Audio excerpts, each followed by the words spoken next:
निवेदन है आप सबसे, कोशिश करिए मेरे प्यारे बच्चों, आप निश्चित ही परीक्षा में सफल होंगे, लेकिन सफलता असफलता एक परीक्षा से आप अपनी जिंदगी को नापना शुरू ना कर दें। बहुत सी परीक्षाओं में फेल भी होंगे, बहुत सी परीक्षाओं में पास भी होंगे। जीवन खुद एक परीक्षा है। आप लोग बचपन से लेकर आज तक परीक्षा देते आ रहे हैं, सफल होते आ रहे हैं, फिर एक परीक्षा है, फिर पास होंगे, फिर फेल होंगे। अपने आप को उससे आंकना मत शुरू कर दीजिए कि मेरा इस एग्जाम में सिलेक्शन नहीं हुआ तो क्या होगा। विकल्प तलाशिए ना, डिपेंडेंसी छोड़िए, खुद से इंडिपेंडेंट बनिए। आप पूछेंगे इंडिपेंडेंट बनने के लिए हम क्या करें? यार देखिए, ये विकल्प आपके पास हो सकते हैं। बहुत बार सुनने में बहुत गंदा लगता है जब कोई ये कहता है कि मैं बहुत से विद्यार्थियों से जो मेरे पास आते हैं आर्थिक सहायता के लिए, मेरे पास बहुत मैसेजेस आते हैं और बिना बोले मैं वो कार्य करता भी हूं। मैं मतलब उसका ढिंडोरा नहीं पीटता, ना अखबार में निकलवाता कि मैंने इतने लोगों की पढ़ाई फ्री में कर दी, इतने लोगों को मैंने रहने का काम कर दिया, इतने लोगों को जॉब दे दिया। नहीं, अखबार में तो नहीं निकालता, लेकिन हाँ, गुपचुप तरीके से जो भी तरीके मेरे साथ संभव है वो करता हूं। लेकिन एंड में सबको यही सिखाता हूं कि बेटा अगर कर सकते हो ना तो स्वाभिमान पैदा करो, और स्वाभिमान खुद से कमाने से आता है। आप में से आज हर एक भाई बहन जो तमाम परिस्थितियों से गुजर रहा है, अगर कमाने के नाम पर ही सही, मैं आपसे ऐसे ऐसे लोगों से मुखातिब करा सकता हूं जिन्होंने अपने आप के लिए अखबार बेच बेच कर पैसे कमाए और पढ़ाई करी।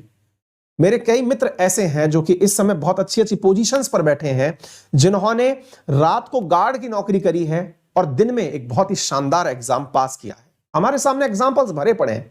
मैं आपसे ये तो नहीं कह रहा गार्ड बन जाइए, मैं आपसे कह रहा हूं कि आप पढ़ा रहे हैं, पढ़ रहे हैं, दो बच्चों को साथ में बिठा के पढ़ा लीजिए, आपके पेन पेंसिल का तो खर्चा निकल आएगा। और कुछ नहीं तो जो आपको अच्छा लगता है वो काम करके दो पैसा और कमा लीजिए। डिपेंडेंसी जो है ना वो सेल्फ डिपेंडेंसी में बदल दीजिए। जिस दिन ये कर देंगे, हो सकता है आप में से बहुत सारे बच्चे जो हैं मेरी इस बात से वास्ता ना रखते हो, उन्हें लगता हो कि यार ठीक है, मतलब सर बोल रहे हैं, प्रवचन देने की आदत है इनकी। मैं प्रवचन तो दे ही रहा हूं, ये तो सही है, लेकिन सच्चाई ये है साथियों कि मैंने अपने जीवन में ये खुद करके देखा है और आज बहुत गर्व से आपके सामने खड़ा होकर क्लास लेता हूं, खुशी से क्लास लेता हूं। मुझे खुशी है कि मैं जो काम कर रहा हूं वो मुझे सेटिस्फेक्शन देता है, और आज तक अपनी खुशी के अनुकूल चलता आया हूं। मेरे जैसे नहीं, लाखों लोग, करोड़ों लोग मुझसे आगे हैं, जो लोग इसलिए सफल हैं क्योंकि उन्होंने खुद के काम को इज्जत दी, खुद के कार्य को, अपने आप को इज्जत दी। भारत में यार साथियों, आप केवल मेरे कहने से जब भी निराश होने लगे, अपने शहर के आसपास, अपने जिस क्षेत्र में आप रह रहे हैं वहां पर खड़े होकर के एक विचार बनाइएगा, आपके शहर का सबसे शानदार गोलगप्पे वाला कौन है, सबसे शानदार पंसारी की दुकान कौन सी है, सबसे शानदार मोची कौन सा है। हर व्यक्ति अपने क्षेत्र में महान है। यह मत मान के चलिएगा। देखिए, एक मिथ्या है आपके दिमाग में कि मैं आईएएस बन जाऊंगा तभी समाज का सबसे प्रतिष्ठित व्यक्ति बनूंगा। जी नहीं, अगर सभी लोग आईएएस बन जाएंगे तो बच्चों को पढ़ाएगा कौन, डॉक्टर कौन बनेगा, इतनी बड़ी बड़ी बिल्डिंग्स कौन बनाएगा, इंजीनियर कौन बनेगा, आपके पैसे का बैलेंस कौन मेंटेन करेगा। समाज का हर व्यक्ति महत्वपूर्ण है। आप किसी भी वक्त, किसी भी जगह हो, आप हर जगह महत्वपूर्ण है। समाज किसी एक व्यक्ति से नहीं बन सकता। केवल प्रशासक हो जाएं तो भी समाज नहीं चलेगा। समाज हर व्यक्ति से मिलकर बना है। अपने मन में से यह भाव निकाल दीजिए कि आईएएस बनेंगे उसी दिन जीवन जो है ना हमारा सफल होगा। नहीं, ये ठीक है, पढ़ रहे हैं तो पढ़ते समय का टॉप मोस्ट क्राइटेरिया ये है। निराशा इस बात की मत रखिए कि मैं बन नहीं पाया तो मेरी जिंदगी बर्बाद हो जाएगी। नहीं भाई, क्यों बर्बाद हो जाएगी यार? ठीक है, ये एक एग्जाम था, हम नहीं थे फिट उसके लिए। बहुत से लोग हैं, अमिताभ बच्चन, जिनकी आज आवाज कॉपी करके जाने कितने लोगों का घर चल रहा है, जब वो पहली बार आकाशवाणी में इंटरव्यू देने गए तो उनकी आवाज को रिजेक्ट कर दिया गया कि तुम्हारी आवाज बहुत भारी है। एपीजे अब्दुल कलाम साहब, जो कि भारत के लिए गर्व है कि उन्होंने भारत के अंदर मिसाइल का निर्माण किया, मिसाइल मैन ऑफ इंडिया कहलाए, लेकिन जब वो खुद डिफेंस की जॉब के लिए गए तो उनको मना कर दिया। शुरुआत में उनके साथ ऐसा हुआ। क्या पता आप जॉब करने के लिए नहीं, जॉब देने के लिए बने हो। सकारात्मकता इस आधार पर रखें कि आप आईएएस जो है वो नौकरी करने के लिए नहीं, क्या पता आप आईएएस को ऑर्डर देने के लिए राजनेता बन जाएं, आप ऐसे सोशल वर्कर बन जाएं कि आपके आगे पीछे आईएएस घूमे। दिमाग में ये सकारात्मकता लेके आइए कि आप पढ़ाई कर रहे हैं, उसके दबाव में मत आइए। आपके व्यक्तित्व के अंदर ये दबाव पैदा मत करिए। निवेदन ये है, ठीक है, पढ़ाई कर रहे हैं, आप सफल हो जाएंगे। हमारा मानना है कि आप सफल हो, हमारी आपकी शुभकामनाएं। हम तो पढ़ाई उस विषय के लिए रहे हैं कि आप सफल हो, लेकिन अपने ऊपर उसका इतना बोझा मत लाद लीजिए कि ये नहीं हो पाया तो हाय राम, सर क्या सोचेंगे। अरे सर सोचेंगे कि तुम और अच्छा आदमी बनने वाले हो। अब हर व्यक्ति आईएएस बनकर ही ना थोड़ी ना नाम कमा रहा है। आप जितने भी लोगों को, एक काम करिएगा, हमारे कहने से अपना कोई भी अखबार जो भी आप पढ़ते हैं उसका फ्रंट पेज उठा के पढ़ लीजिएगा, उसमें से एक भी व्यक्ति का नाम आईएएस नहीं है, फिर भी अखबारों की सुर्खियों में है ना। न्यूज सुनिएगा बैठ करके तो उसमें पाएंगे कि किसी भी व्यक्ति का नाम आईएएस नहीं है। फिर भी सुर्खियों में है ना। आज सोचिए ना कि अगर आप आईएएस हो जाते तो क्या इसरो चल पाता? सभी लोग भारत के आईएएस बन जाते तो क्या इसरो के अंदर आज हमारे सैटेलाइट लॉन्च होते?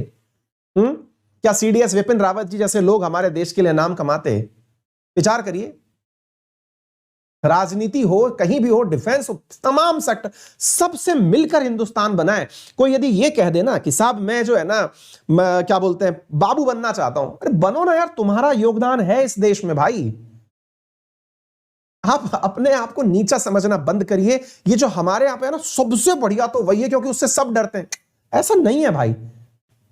आईएएस अगर ये समझ लेता है ना कि वो आईएएस बन गया तो बहुत कुछ बिगाड़, कुछ नहीं बिगाड़ सकता वो।